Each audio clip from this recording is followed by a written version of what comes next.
नमस्कार जय जगन्नाथ आपण मन सुशांत मोटिवेशन चैनल को स्वागत। आज आम जानिबा आश्विन मास 14 दिन सेप्टेम्बर 30 तारीख मंगलवार दिन दैनिक राशिफल विषय रे आम्भर एही राशिफल चंद्रंकर गोचर गणना को नहीं आधारित। चंद्रंकर गोचर गणना आम जीवन उपरे बहुत भाव रे प्रभाव पकाई थाए। आसंतु सर्वप्रथमे जानिबा आज दिनर तिथि और नक्षत्र विषय रे। आज आश्विन मास शुक्ल पक्ष अष्टमी तिथि दिबा 2:20 पर्यंत रहुची। पूर्वषाढ़ा नक्षत्र शेष रात्रि 5:28 पर्यंत रहुची। धनु चंद्र अहोरात्र 60 दंड पर्यंत रहुची। आज घात चंद्र तुला और कुंभ राशि।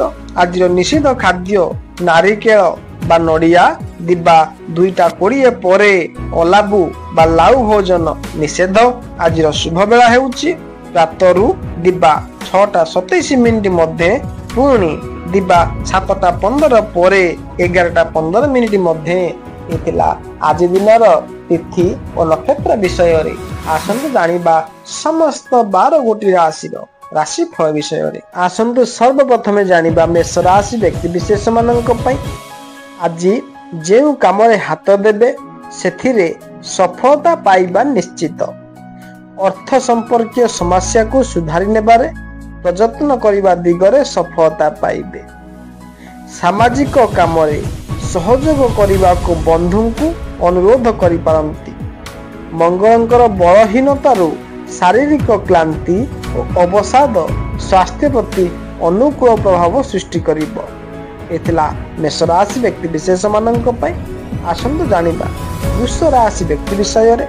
रवि और बुधंक जोगु प्रकाश भंगी परिचालना दक्षता को वृद्धि करिबो। परिवार रे कर्म क्षेत्र रे संगठन रे सभा समिति रे बहुत चर्चित होई पारंती। आसंता कालीर आनुष्ठानिक काम सकाशे धां दौड़ करिबा को पड़ी पारे। बंधुंक पई प्रतीक्षा जनित जंत्रणा तीव्र हेबारु व्यस्तता वृद्धि पाइब। एथिला वृष राशि व्यक्ति विशेष मानक पई। आसंतु जानिबा मिथुन राशि व्यक्ति विषय रे।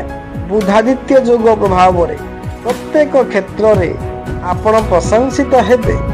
विवादीय स्थिति माली मकदमा संगठन परिजनक सह यात्रा क्षेत्र रे सफलता निश्चित भाव रे मिलिबो। जमी जमा किंबा गृह संपर्कीय समस्यार समाधान दिगरे साहाय्य सहयोगर अभाव रहिबो नाही। शिल्प व्यवसाय और परिवहन रे समस्या आसी पारे। एथिला मिथुन राशि व्यक्ति विशेष मानक पई। आसंतु जानिबा कर्कट राशि व्यक्ति विषय रे। कर्माधिप धन स्थान रे रहिथिबारु कर्म मुखर कराई अवसर देई न पारंती। कार्य व्यस्तता कारणरु कथावार्ता और व्यवहार रे रुक्षता बंधु को दुख देव। सहकर्मी सहायता रे अर्थ संपर्क दुश्चिंता मध्याह्ने दूर हेब। आजिर फेरंता बाटरे कौनसी मूल्यवान द्रव्य लाभ हेबार सूचना मिले। इतला कर्कट राशि व्यक्ति विशेष मानक पई। आसंतु जानिबा सिंह राशि व्यक्ति विषय रे। आजिर अनुकूल ग्रह स्थिति सुस्थ वातावरण सृष्टि करी बंधु प्रिय कराइब। आवश्यकता पूर्ण सकाशे टंका पैसा जोगाड़ करने सकाशे फंदी फिकर करी सफलता पाइबे। शिल्प वाणिज्य परिवहन एजेंसी और सांबादिकता रे प्रशंसित हेबे। अपराह्न रे भ्रमण रे जिबाकू परिवार रो पूर्ण समर्थन न पाई पारंती। एथिला सिंह राशि व्यक्ति विशेष मानक पई। आसंतु जानिबा कन्या राशि व्यक्ति विषय रे। दशम स्थानस्थ ग्रह कर्म क्षेत्र को चंचल कराइब। बृहस्पति दृष्टि फल रे परिवार बंधु मिलन आनुष्ठानिक काम को संपूर्ण करिवारे समर्थ हेबे। कोनोसी कथा को भल रूपे विचार न कले समस्या भीतर को टाणी होई जिबे। स्वार्थ साधनर बशवर्ती होई आत्मीय मानकर शत्रुता करि पारंती। एतिला कन्या राशि व्यक्ति विशेष मानक पई। आसंतु जानिबा तुला राशि व्यक्ति विषय रे। आज ग्रह स्थिति आपण को धन सम्मान उच्च पदवी और विशिष्ट बंधु मानकर संग लाभ करि पारंती। कोनोसी जिनिस କ୍ରୟ କରିବା ସକାଶେ ଅର୍ଥର ଆବଶ୍ୟକତା ପାଇଁ ଚିନ୍ତା କରିବାକୁ ପଡ଼ିବ ନାହିଁ। ଅବଶ୍ୟ ପରିବାରରେ ଅଟକି ରହିଥିବା ଗୁରୁତ୍ୱପୂର୍ଣ୍ଣ ସମସ୍ୟାର ସମାଧାନ ହୋଇଯିବାର ଆଶା ରହିଛି। ଏଥିଲା ତୁଳା ରାଶି ବ୍ୟକ୍ତି ବିଶେଷ ମାନଙ୍କ ପାଇଁ। ଆସନ୍ତୁ ଜାଣିବା ବିଛା ରାଶି ବ୍ୟକ୍ତି ବିଷୟରେ। ରାଶ୍ୟାଧିପତିଙ୍କର କୁପ୍ରଭାବରୁ ସ୍ୱାସ୍ଥ୍ୟ ଖରାପ ଲାଗି ଚିନ୍ତିତ ହେବେ। ଅତୀତ ଘଟଣା ମନକୁ ବାରମ୍ବାର ଆଲୋଡ଼ିତ କରିବ। ପାରିବାରିକ ପ୍ରତିରୋଧ ଆପଣଙ୍କ କାମକୁ ଦୀର୍ଘ ସମୟ ଧରି ବିଶୃଙ୍ଖଳିତ କରି ରଖିବେ ନାହିଁ। ପ୍ରତ୍ୟେକ କ୍ଷେତ୍ରରେ ଛୋଟ ଛୋଟ ଘଟଣା ପ୍ରତି ଗୁରୁତ୍ୱ ଦିଅନ୍ତୁ ନାହିଁ, ଯାହାକି ସମସ୍ୟା ସୃଷ୍ଟିର କାରଣ ହୋଇପାରେ। ଏଥିଲା ବିଛା ରାଶି ବ୍ୟକ୍ତି ବିଶେଷ ମାନଙ୍କ ପାଇଁ। ଆସନ୍ତୁ ଜାଣିବା ଧନୁ ରାଶି ବ୍ୟକ୍ତି ବିଷୟରେ।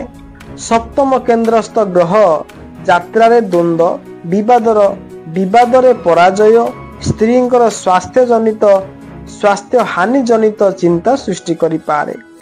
ବନ୍ଧୁଙ୍କର ଅପମାନଜନକ ବ୍ୟବହାର ଆଘାତ ଦେବ। ପରିବାର ଆବଶ୍ୟକତାକୁ ଉପଲବ୍ଧି କରି ଅଳଙ୍କାର, ଔଷଧପତ୍ର ଓ ସୌଖିନୀ ଦ୍ରବ୍ୟ କ୍ରୟ କରିପାରନ୍ତି।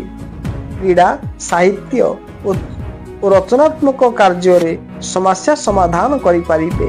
ଏଥିଲା ଧନୁ ରାଶି ବ୍ୟକ୍ତି ବିଶେଷ ମାନଙ୍କ ପାଇଁ। ଆସନ୍ତୁ ଜାଣିବା ମକର ରାଶି ବ୍ୟକ୍ତି ବିଷୟରେ।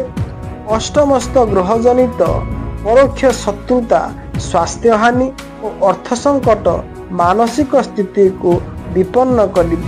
ଜଣେ ବନ୍ଧୁଙ୍କ ସାହାଯ୍ୟରେ ଆଜିର କାମ ସୁବିଧାରେ ସମ୍ପୂର୍ଣ୍ଣ ହେବ।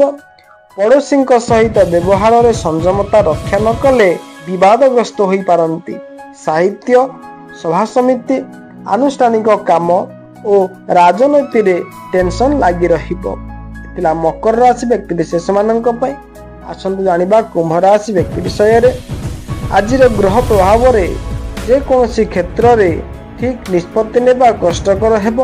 ତଥାପି ବିଭିନ୍ନ ବ୍ୟତିକ୍ରମ ମଧ୍ୟରେ କର୍ମକ୍ଷେତ୍ରରେ ନିଜର ସ୍ଥିତିକୁ ସୁଦୃଢ଼ କରିବାରେ ସମର୍ଥ ହେବେ। ନିଜ ଲୋକ ଯେତେ ସମସ୍ୟା ସୃଷ୍ଟି କଲେ କୌଣସି ଅସୁବିଧା ହେବ ନାହିଁ।